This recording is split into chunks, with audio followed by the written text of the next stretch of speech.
I've always been fascinated by mountains and the way we use them to describe different tasks in our lives. I've got a mountain of emails to go through. I can move mountains.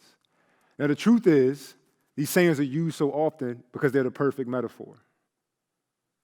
Mountains are daunting, unpredictable, and they can push us to our limits.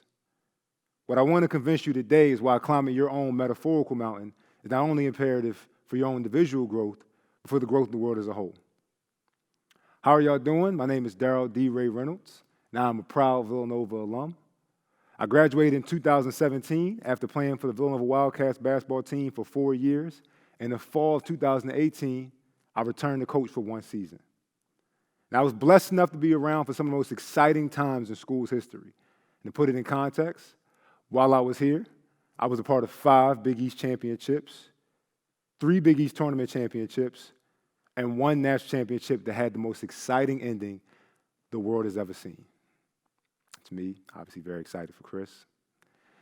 After a short summer league stint at my hometown Sixers, I also decided to play my first year overseas in Poland, and upon returning home in a pickup game at LaSalle, I tore my ACL, LCL, PCL, ripped off my hamstring, and suffered residual nerve damage from the knee down.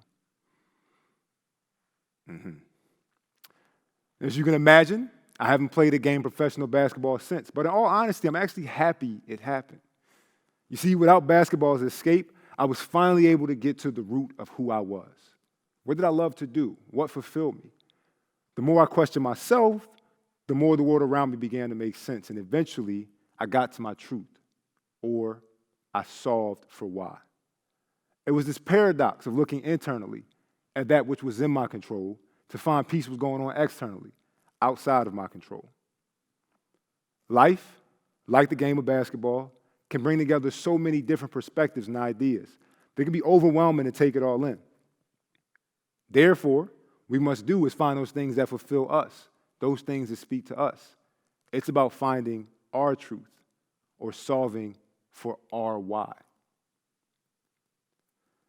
Now, it wasn't easy, but I broke this pseudoscience down into 7 successive concepts or themes that are present in all of our lives. And if you follow them, you'll find what I found. The strength to be who you want to be, and the courage to be who the world needs you to be.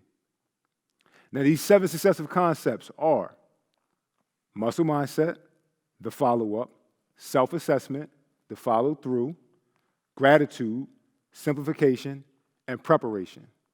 And I base these 7 around one of the most fundamental understandings of modern society, the calendar week. I did this because each day of the week has a wide spectrum of emotions and meaning, like each and every one of us. Let's start with Mondays, the muscle mindset. Mondays, at their core, mark a new beginning and almost in perfect juxtaposition represent a mundane routine. They're dreaded, in some cases they're feared, and they're certainly not associated with a good time. If anything, we're celebrated for complaining about Mondays. What if we tweaked our thinking just a little bit? What if instead of looking at Mondays as this thing to dread, we treated it like a muscle or something to build on and nurture? Now, if you were working out, you wouldn't start with a bad attitude, a bad form of a lack of enthusiasm. So why start anything in your life that way? The truth is, the way you do one thing is generally how you do everything. It's why Marines make their bed first thing in the morning. It starts their day off with the execution of excellence. By building on that small thing, that first step, you build on the overall mountain of work, which is your life. You also give yourself something that's invaluable to any endeavor: momentum. In my case, this is the beginning phase of my injury. As I was being wheeled into the hospital, I cracked joke after joke, joined my fingers together like this, and hummed the theme song from the bad guys in Star Wars. Now, I knew full well whatever was coming would not be easy, but I knew it'd be transformative and fill potential. So why not go into it in high spirits? I would encourage all of you right now to think of something that you've been wanting to do, but to that you keep saying, I'll do it tomorrow. Maybe it's that book you've been wanting to write or that Twitch page you've been wanting to start. And several things might pop up, but you know you found that one thing when completing that task feels like climbing a mountain, and that you're willing to do it anyway. When you got it, hold on to it, Take a deep breath and understand that the mountain isn't going anywhere, but it's also not going to climb itself. Take some sage advice. Don't wait. And don't shrink in the shadow of the task either. Instead, attack that first step with confidence and an open mind that allows you to adjust if you slip. Then, treat every step after it the same way. Now, Tuesdays, the follow-up. How many like music? Okay. We had one hand not raised. That's good enough for me. That's good enough for me. Now, we're all familiar with that feeling when you hear a new artist and you think, wow, I like such and such. But in order for them to really stick with you, you got to hear another song. Now, we can all learn a thing or two from these artists because where most of us fall short is in that second step. We give the first one all our energy. But in order to make it concrete, the second step, or the follow-up, has to be as strong, if not stronger. In all reality, this is the easiest step because you're more prepared than you were the first time around. In my case, this is when I went to an old professor of mine, Hezekiah Lewis, and pitched the idea for a late-night style talk show. He gathered the students, and a month after my surgery, we shot 3 episodes on the first day. And for so long, that first day was the finish line. It was a dream come true to even reach that point. So what do? We shot 5 episodes on the next day, and then 7 on the following. That turned out even better. Not only to solidify our confidence that we were going in the right direction, but these interviews are what ultimately landed us on FS1 and NBC Sports Philly. Now, in the case of your own personal mountain, this will come into play when you've built up the courage after you found that thing, and you start to go after it. And then all of a sudden, that undeniable confidence and adrenaline you had that allowed you to take those first couple steps begins to wither. Doubt seeps in, fear quickly follows. You realize the easiest thing to do is to stop right there. You got nothing to lose, right? Wrong. I guarantee you, if you stay disciplined enough and persistent enough to stick with it or follow up, you'll prove to yourself right there that you can take anything the mountain throws at you. Wednesdays, or self-assessment, is where most people will find the bulk of their truth for their natural ability to be at halftime. Opens up the door and gives you the perfect opportunity to self-reflect or self-assess. Now, if you're like me, you're wondering, how do I self-assess? And it's simple. Ask yourself why until you're blue in the face. What this will do is point you towards that elusive gut feeling called instinct and our own collection of experiences that make up our understanding on any given subject, especially ourselves, called knowledge. Take me, for example. I'm tall, athletic looking. I couldn't jump over a phone book now if I tried. But the answer is obvious right at first sight. I should be a ball player. Well, when I got injured, I had to unpack this type of thinking because I figured if the game was done with me, whatever I did next had to be as fulfilling, if not more. So I started by breaking down basketball. Why did I love the game? Why did I dedicate so much time and energy to it? After questioning why, time and time again, I realized that basketball was the perfect vessel for my need of variety, camaraderie, the need to compete, and the want to entertain. It was that simple. Those 4 fundamental ideas laid my foundation for the love of the game. Now the question was, how do I find them elsewhere? Instinct, knowledge.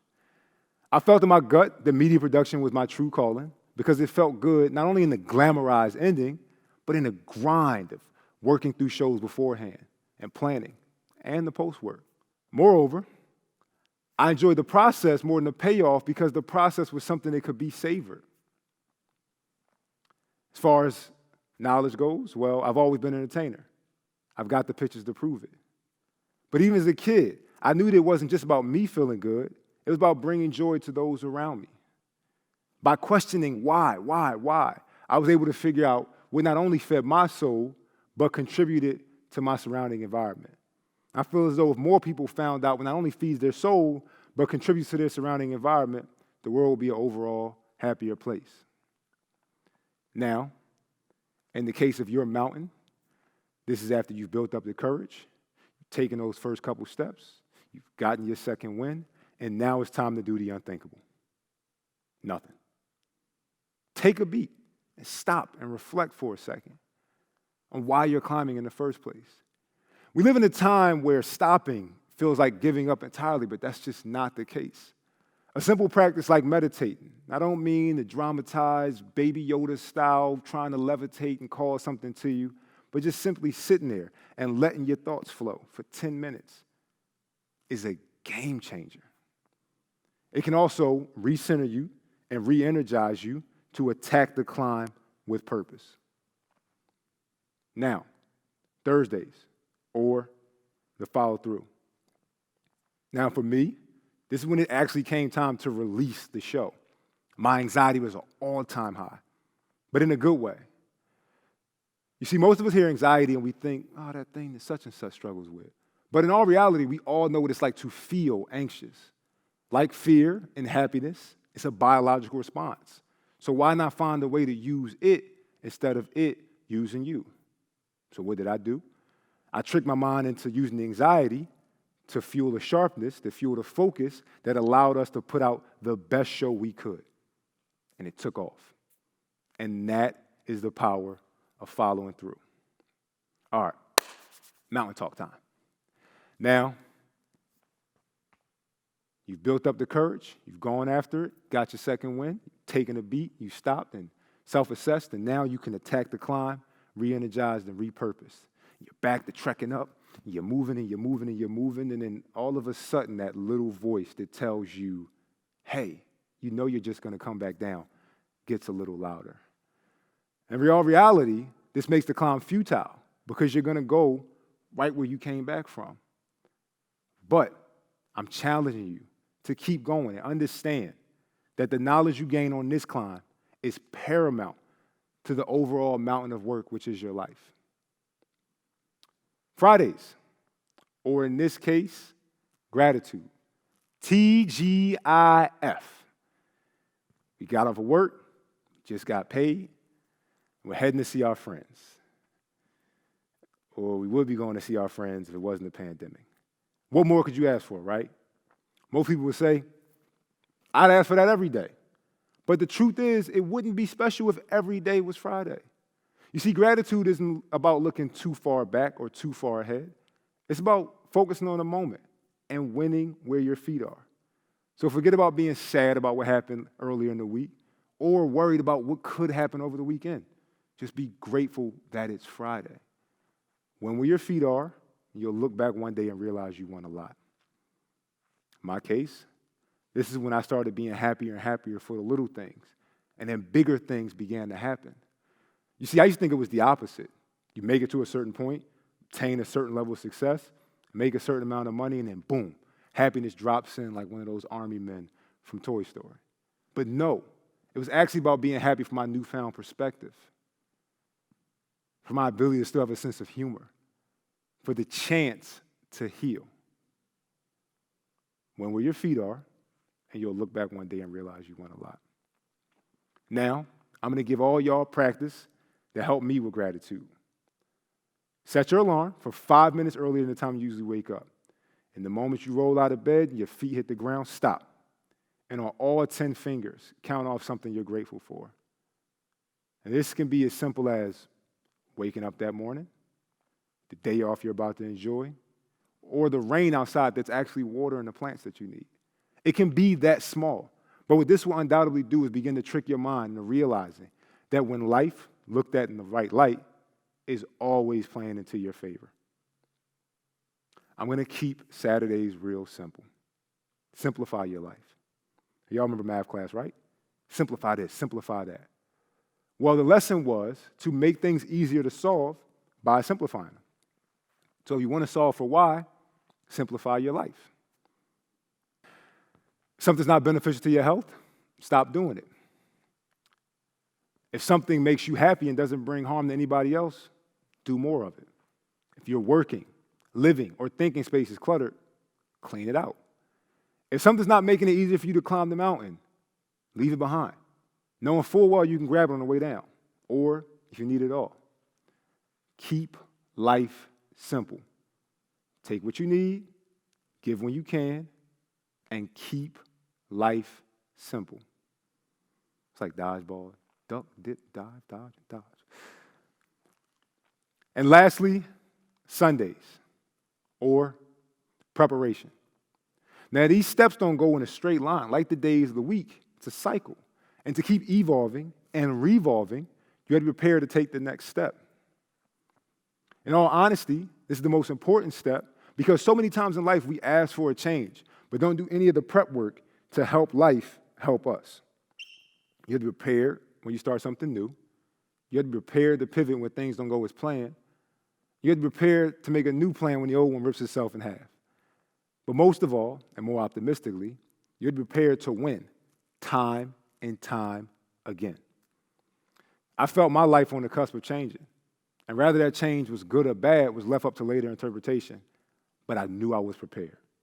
I was prepared to leave the game behind for the sake of feeling free. I was prepared to work for all the things I want in the future. But most of all, I was prepared to fail and get up and try again and again and again. Some people get to the top of their mountain, they prepare to walk back down. Some people prepare to stay there as long as humanly possible. But if you're like me, prepare to jump for the sake of showing yourself you can fly. Now, here's the thing. There's a chance your wings may not open in time. But just like taking that first step, you have to just go for it and have faith in what could happen versus fearing what may not. Mountains are daunting, unpredictable, and they can push us to our limits. Yet we still feel the need to climb them. I think that's one of the best traits we display as human beings, the need to conquer great feats. Now, throughout all this mountain talk, I didn't mention my favorite quote on mountains, which comes from Edmund Hillary, the New Zealand explorer, philanthropist, and mountaineer. He said, "It's not the mountain we learn to conquer, but ourselves." Find your mountain, prepare yourself, and take the climb. But understand it's not about the view at the top. It's about the journey and all the things you learn along the way. Thank you.